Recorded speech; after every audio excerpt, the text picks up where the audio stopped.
Wizards Postgame Live.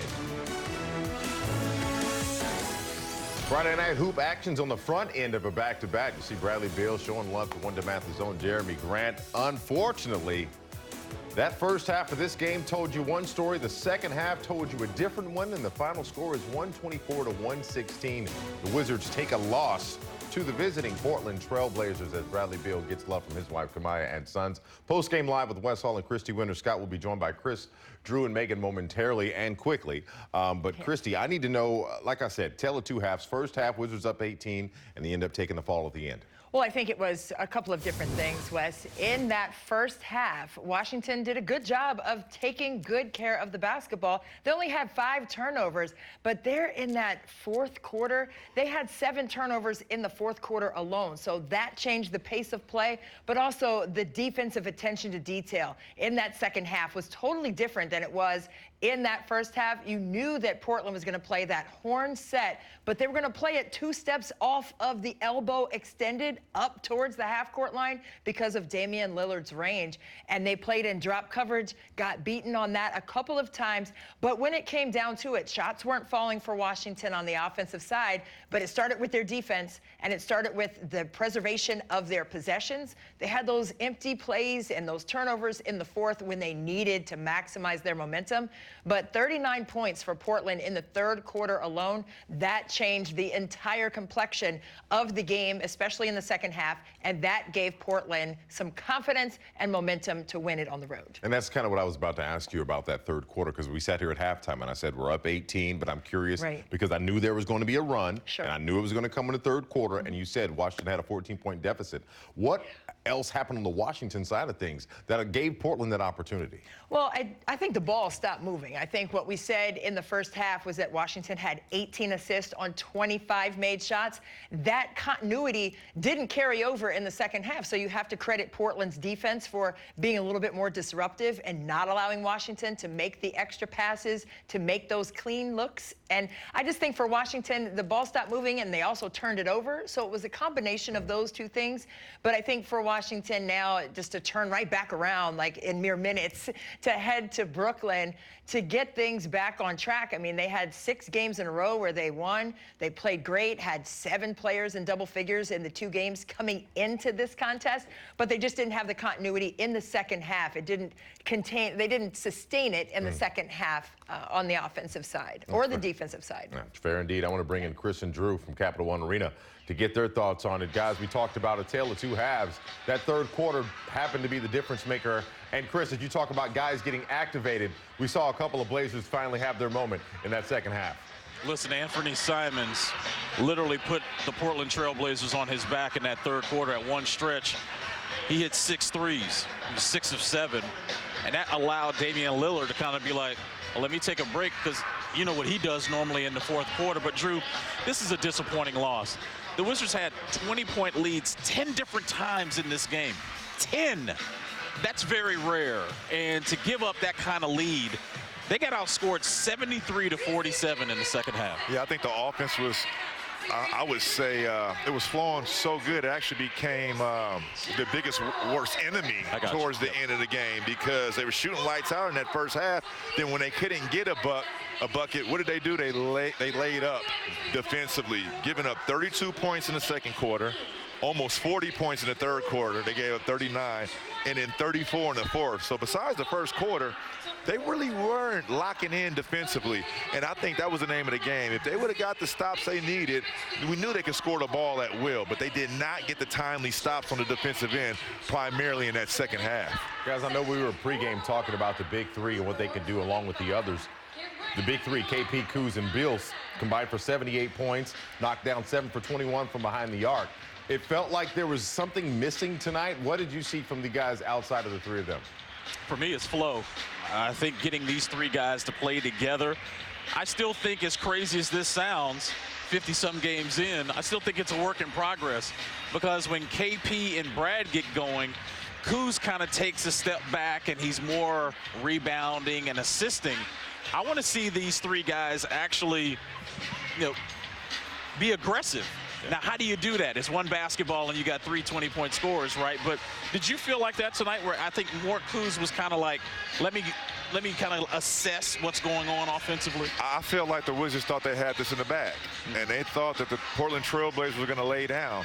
They did not make the proper adjustments. We kept seeing time and time again. Chris, you brought it up. They were running that horn set high, and not only because of Damian Lillard's range, but that makes the rotations longer when he attacks downhill. And when he gets into the paint after that, the high horns action, those rotations are coming out the corner. Now you got open shooters in the corner, and some of those shooters in the slot sometimes was Anthony Simons, and they were just helping off of him too much.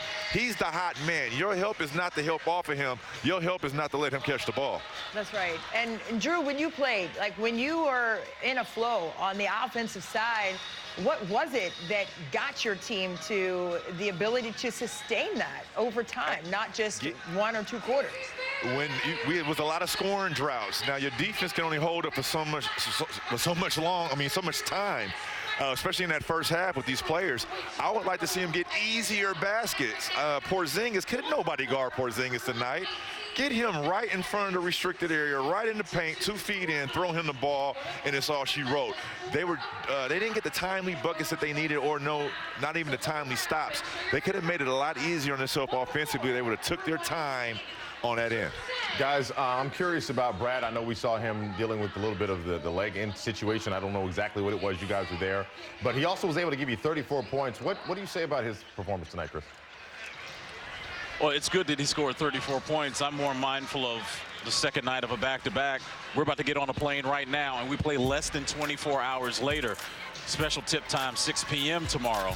So I'll be curious to see Brad on the plane, Brad in the hotel, Brad getting treatment. Will he be available tomorrow? But offensively, I thought he was in a really good rhythm tonight. The snatchback dribble was on point. He scored efficiently.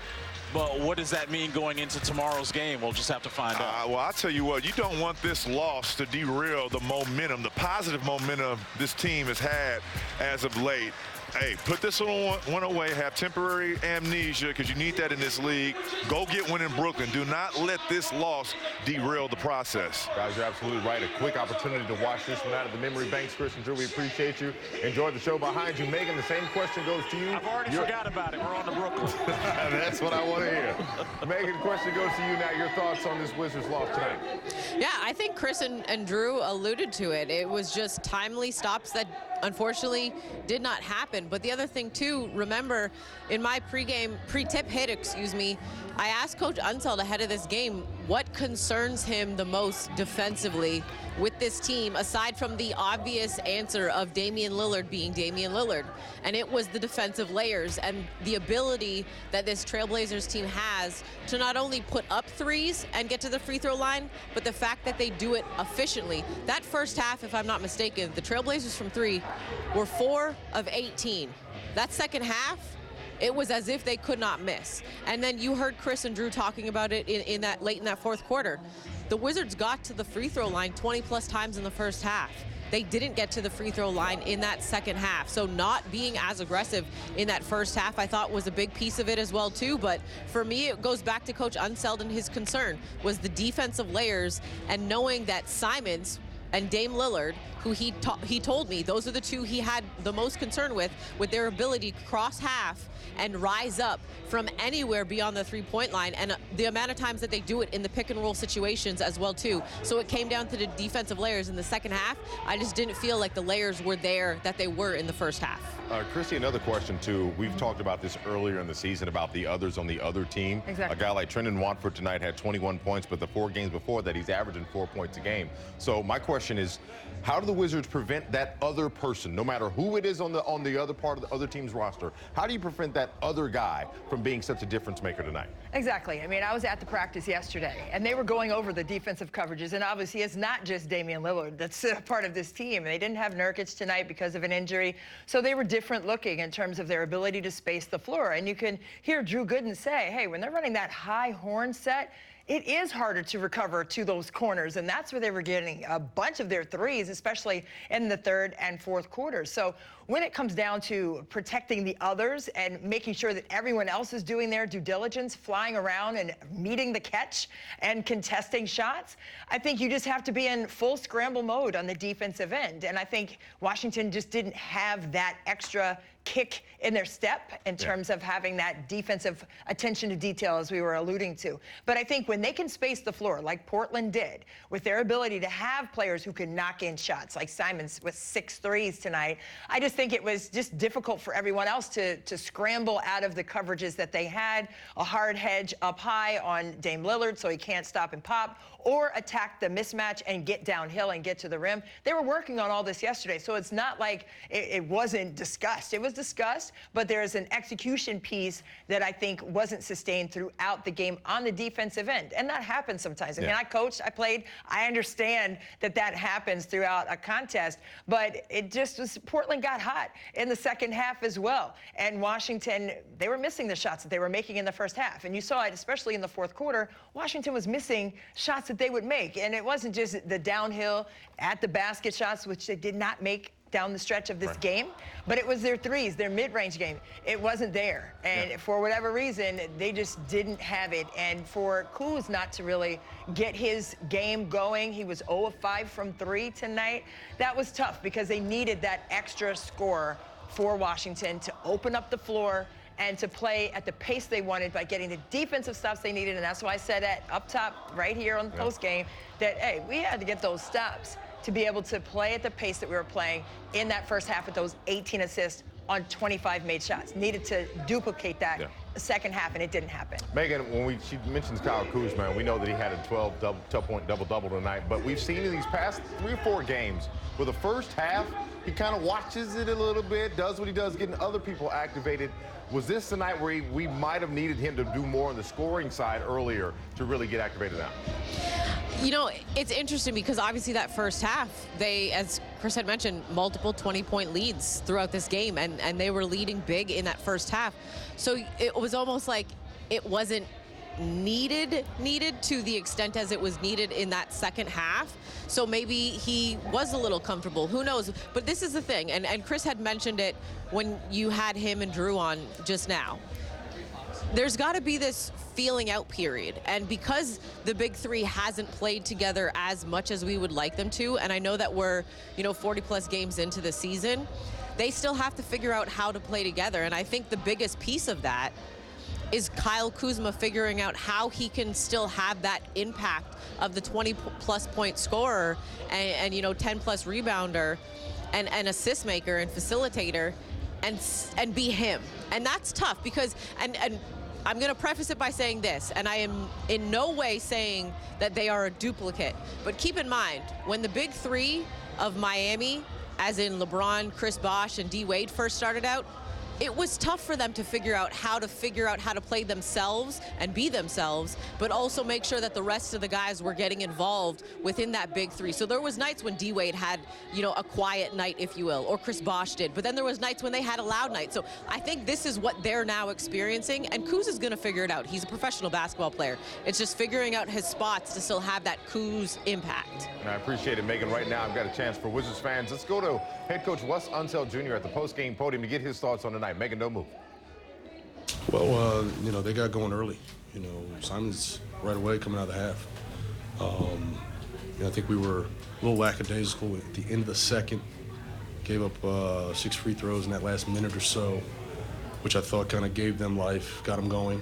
And then when they came out of the start of the second half, they were running on all cylinders. And he hit, that first one was tough. There was a little bit of coverage confusion on that second one, but now he's seen 2 go in, and he can heat up in a hurry. Were there any adjustments you could make in order for him once he got hot? Well, yeah, we tried, just trying to get the ball out of his hands, and we did. Got the ball out of Dame's hands, and then found other guys who made some shots. Or as you're scrambling out, that ball comes back to those guys. Even a couple of opportunities where we were able to get the ball out of his hands, just couldn't finish possessions and get the rebound. How much do you think that affected your offense too? A lot, and I thought our offense affected the defense, whereas the ball was moving a little bit more in that first half. We started stagnant in the second half. They did more switching, and we started staring at the switches instead of continuing to keep energy in the ball, and it kind of stifled us. So now it's transition opportunities, handful of turnovers there in that second half, but that affects the defensive end as well. up 69, 51 at halftime, coming on the 16-way street. Did you feel like the team maybe kind of took the foot off the gas a little bit? I know they made some shots, but how do you feel like the kind of team? A little bit. You know, I think it's, I mean, and we know and that that team's not just going to roll over. They have two dynamic scorers who can, as they did, fill it up in a hurry. So we knew at some point they were going to make a push, and they came right out in that second half and with a different energy, different pace, different level of purpose, and we didn't. Coach, obviously Dame's a hard cover regardless, but when you have a guy like Simons now hot, how hard is it to guard Dame at that particular point in time? Well, it's hard, you know, because it's, you know, you pick your poison. You know, you take the ball to one's hands, or you got another guy out there who can do as much, if not more, damage. And you just have to kind of, you know, from possession to possession, gauge where they are, see what they're trying to run. And we're trying to, you know, they do a terrific job of setting screens so high.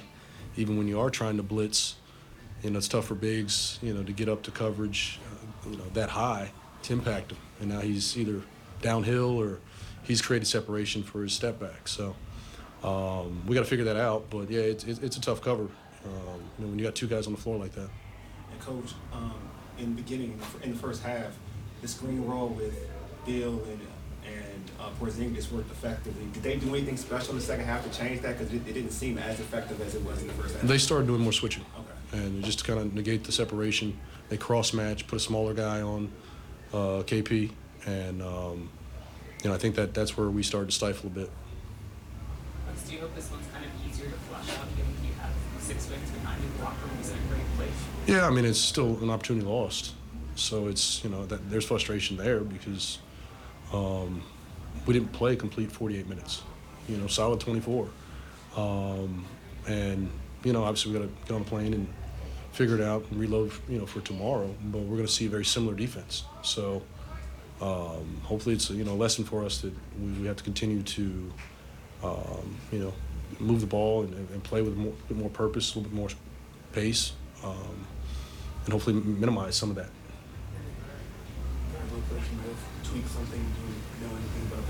I didn't, you know, I saw him kind of, you know, with his lower leg. I have no idea. It didn't seem to affect him, so I'm not sure, to be honest with you.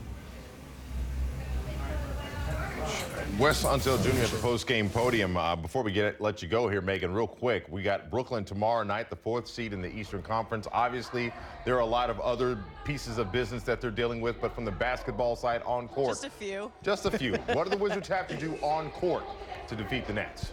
Well, I think Coach Unseld said it. You got to play for 48 minutes. Christy also had mentioned playing for the full 48, and it's not just on the offensive end. You've got to do it on the defensive end as well. And I thought what Coach said with regards to their offense kind of hindered their defense, just because, you know, shots aren't falling, the ball wasn't moving the same way it was. Typically, it's the other way around. When your defense is clicking, your offense, it just comes easy. But it can be the same effect on the other way if the offense isn't flowing the way that you're used to seeing it, and that's what we saw in that second half. So for me, you've got to play the full 48 on both ends of the floor. But when they share the ball, they are at their absolute best because that thing moves around so quickly, and you have to pick your poison, as Christy had also alluded to. With such great scorers in Brad, Kuz, and KP, it's tough to defend when that ball is moving around. There was one instance in that first half where there was a big three, if you will. It went Brad Kuz, Brad KP Kuz, excuse me, a swing situation, and it was just great ball movement. The defense was scrambling. When they move the ball as quickly as they can, and the way that we've seen them,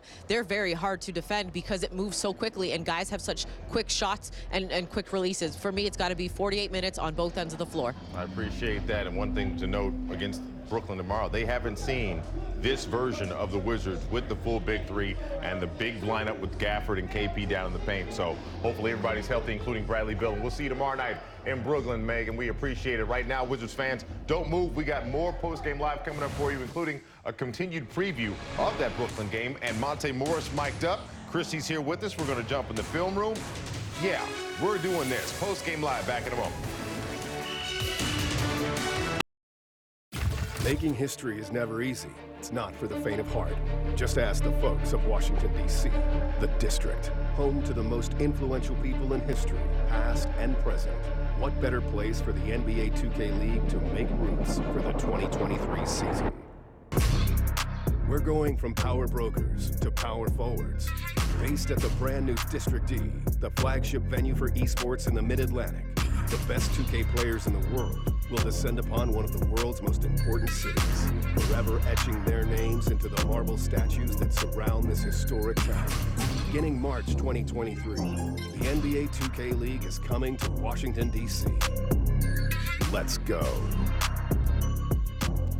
2K League taking over D.C. Reminds note to self, get my stick work together a little bit. Carpal tunnel, work it out. I'll shoot you out my profile, my handle later on. Anyway, Chrissy, let's talk about Bradley Beal and Kristaps Porzingis. Tonight combining for 66 points, 11 boards, 5 dimes. Brad, here's the interesting part. The last 2 games that he's had against the Blazers averages 37 points.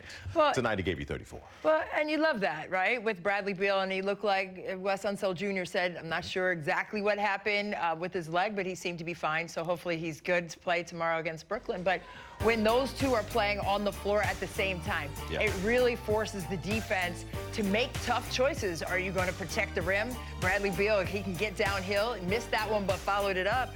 Or is KP going to stretch the floor out, right?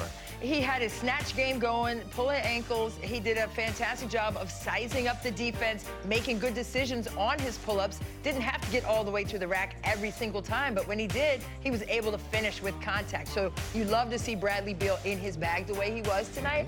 But at the same time, to get all 3 of them in the mix with Kuz as well, you're talking about them playing only 3 games together. And in one of those games, Bradley Beal left the floor early. So they've really only played like 2.5 games, a game and a half. Not a so lot. they still need more time to mature that continuity and chemistry. But the 2 of these guys together, I mean, that's just a vicious 1-2 punch when it comes to Brad and KP and what they're able to do when they're on the floor together. And they're usually on the same side of the floor. KP's usually pinning down for him and setting him up for offense. So I just think they have a great chemistry with the 2 of them, but they need everybody to be able to sustain that chemistry. That was what I was looking at, because I saw KP had 3 for 6 from deep, and then Brad hit 4 for 10. So Brad gives you 40, KP gives you 50. So obviously, just statistically, those are good numbers. But you talk about bringing other people along. But the thing that I was noticing was KP's 7'3".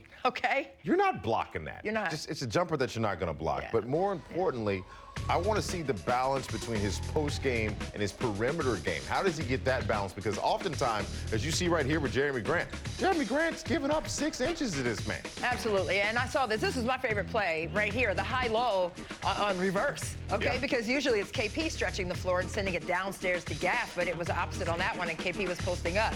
But then you have Kuz with his ability to take a couple dribbles on the dribble drive and kick it out to KP for a contested 3. So it's just the energy that he brings to the floor with his ability to stretch and hit those 3s.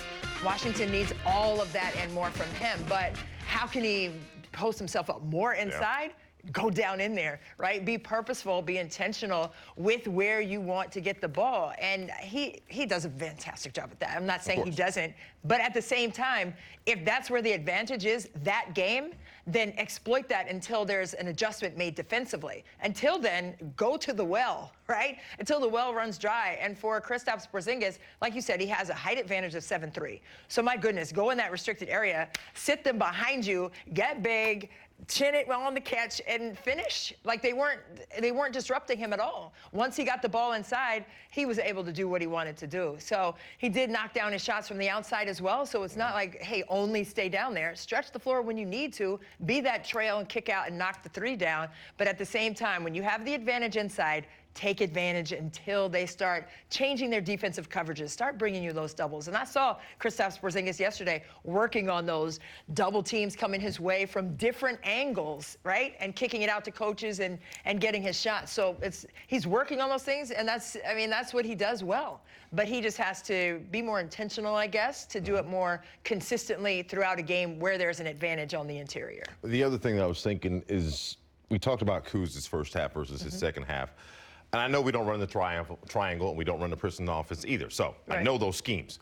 But when you look at Brad and KP getting activated, yes. scheme-wise, how can they get Kuz activated early with the three-headed monsters that they are? How do you get both of these guys to still keep it hot and say, hey, you come along with us? Well, I think get the ball to the second side. I think sometimes the ball does go to the right side, and then there's that activity of the pin down on the opposite side, or a stagger for Brad, or getting Kuz off of a ball screen, right? I think early on in the offense, if they can get him in an early pick and roll, like with Monte Morris, they have good chemistry because they've known each other since the second grade.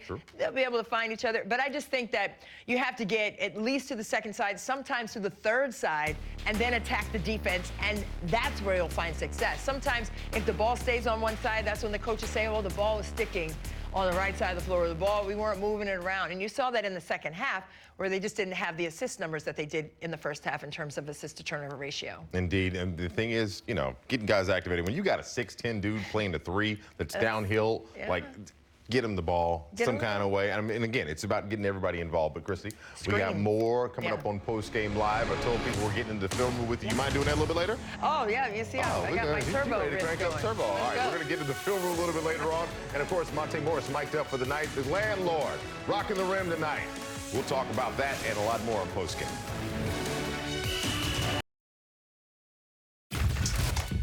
Welcome back. Final score was 124-116. So the day after the Wizards score 115 or more points, you can get 50% off regular menu price pizzas at papajohns.com using the the code WIZ50. Use the code WIZ50. Again, brought to you by Papa John's. Now, Christy, we take a look back at our bold predictions from earlier tonight, brought to you by Greenberg and Betterman. Remember, go to gblawyers.com and feel better. We said all 5 Wizards scores are going to be in double figures tonight against the Blazers. We were incorrect. Darn it. Yeah, only had 3 of them there. It's okay, Gaff and Monte, not a problem. But speaking of Monte Morris, we had an exclusive opportunity earlier tonight to have him mic'd up for the entire night, for the entire game, something you can only get here on NBC Sports Washington. So here he is, the man from Michigan, Monte Morris, mic'd up tonight. I'm mic'd up. I'm locked in today. Hey, K-Nut. What you say? I hear you. I say something bad about Drew Gooden. What up, gang? You good, brother? Chilling, man. Yes, sir. Yes, sir. How you doing? You good? We rolling, baby. That's what I like to see. We about to keep it going tonight, too.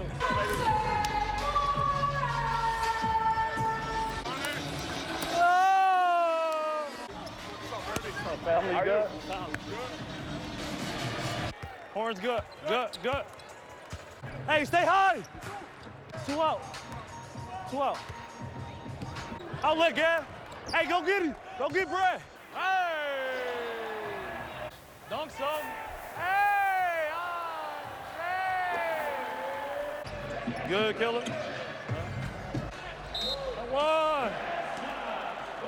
Stay B. Hey, flash. Yo. Wide slice. Huh? Okay. Just go like this. When he shoot, no. Hell no. I'm good. Hey.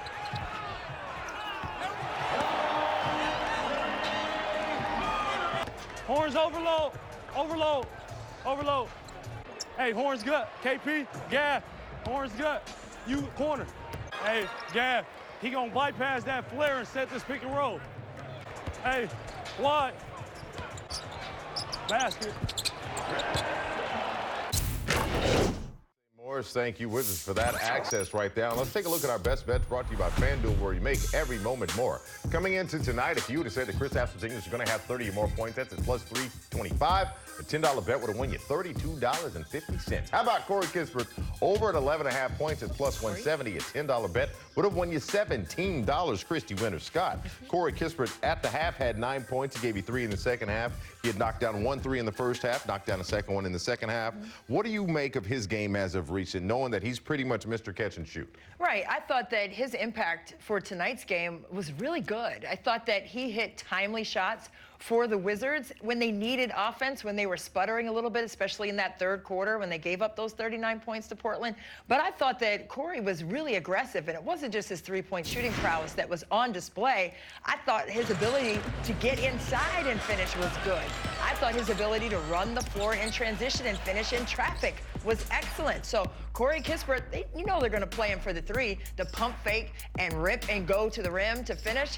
That's there when he needs it, but when he doesn't have a defender in front of him, he was able to knock in that three. So I just really appreciate what he does off the ball to make other teams honor his presence on the court, and that changes the entire scheme of Washington's offense. But I thought tonight he was very aggressive. He was able to pick and choose where he was going to strike and finish, and he did that on the inside and the outside. Indeed. Here's Corey Kispert. Corey's going to get mad at me for doing that. Here's Corey Kispert tonight in the postgame locker room. Yeah, you can't let one loss lose or distract you from what we've built over the last 7, even 10 games. So, again, it's a hard one to flush, but you have to do it, and we got to make sure that we fully flush it and kind of lean back on what we've been doing the last 6, 7 games to help us bounce back. That's Corey Kispert at the post-game podium. Right now, new customers, you can get a no-sweat first bet up to $3,000. Download the FanDuel app right now and start making every moment more. Well, speaking of more, how about more post-game? And that includes the film move. Do not move. Post-game live back in a moment. Welcome back to Wizards Post-Game Live. Final score 124-116 as the Wizards take a loss to the Blazers. This was a play that never was because the play didn't count. There was an off-ball foul. But Daniel Gafford putting it down. Shout out to him. Chrissy, I told the people we're going in the film room. Let's go. How about we do it? Let's talk about Mr. Beal. Let's do it. Bradley Beal with 34 huge points tonight for the Washington Wizards. Let's take a look and see how he got some of those. The screen and roll action. I was talking about Kristaps Porzingis and Bradley Beal and their ability to get in a two-man game. Oh, wait. You went from about 8 feet of space to 14 with that snatch back pull up, bip, in your eyeball. Bradley Beal will do it to you. You got to be ready for that. And then here we go. Great spacing on the offensive end by Washington. Just watch the defense and what they do with Bradley Beal and KP being on the same side of the floor. You have to sink in a little bit. Bradley Beal was like, you going to play that far off of me? I'm going to make you pay. 3 of his 34 right there from range. And then one more time. Watch Bradley Beal down there. Watch how he frees himself on this cut. Oh, I'm coming off that screen. No, I'm not. I'm getting the handoff. No, I'm rejecting the handoff action. And what does that create? Straight line drive to the rim. Take the hit at the rim with the second layer of defense. Didn't matter. Bradley Beal finishes nicely on all 3 levels tonight for the Wizards. It was awesome to see him and his ability to do that for the team. So I've got a question about tomorrow night in Brooklyn because we talked about the leg and we don't know exactly what that status is, but we'll have that information for you at NBCSportsWashington.com. My question is this.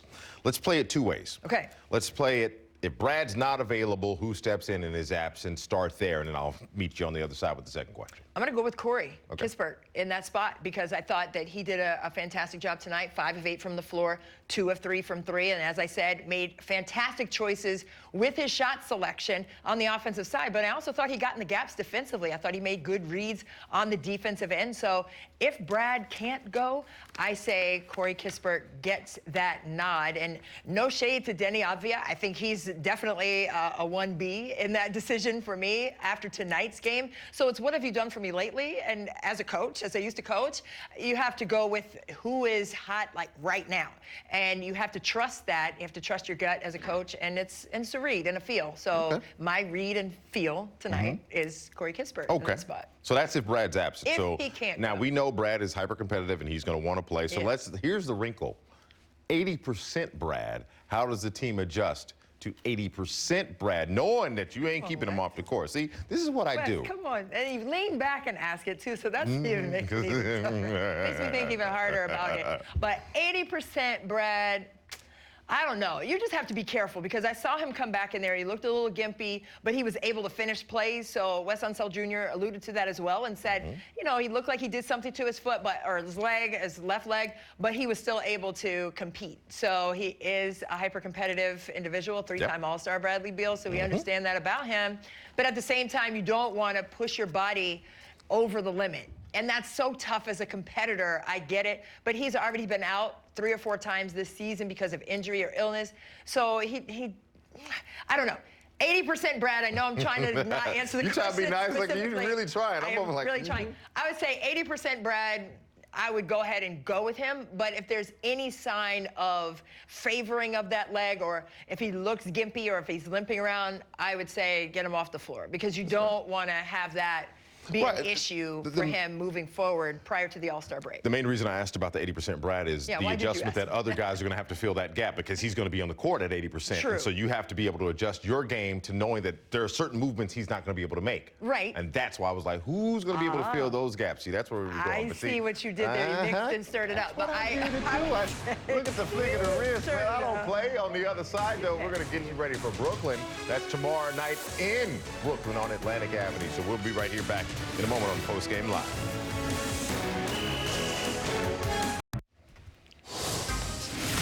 Welcome back to Wizards Post-Game Live. Wes Hall here with Christy Winter-Scott. Christy, as we know, tomorrow there's going to be a game in Brooklyn. Tonight, Wizards weren't able to get it done. 124-116 was the final score. But as we look forward to tomorrow, and I mentioned this earlier in the show, Brooklyn's got some things going on. A little bit. You don't even have to mention it. If you got social media, you know, you can find out what's going on. But here's my question to you. How do the Wizards perform in that environment sans distractions? How do they focus and nail it down? Well, after tonight's game, Wes, they have to be locked in mentally. They have to be locked in to be able to sustain their effort. And you heard Wes Unseld Jr. say, hey, we need 48 minutes of that sustained energy. We had 24 of them. We need 48. So now the challenge is put 2 halves together and stay focused and locked in. Brooklyn, they have to do the same, because they have some distractions. So for Washington now, it's just a bounce back opportunity. And I think Wes Unseld Jr. said it as well.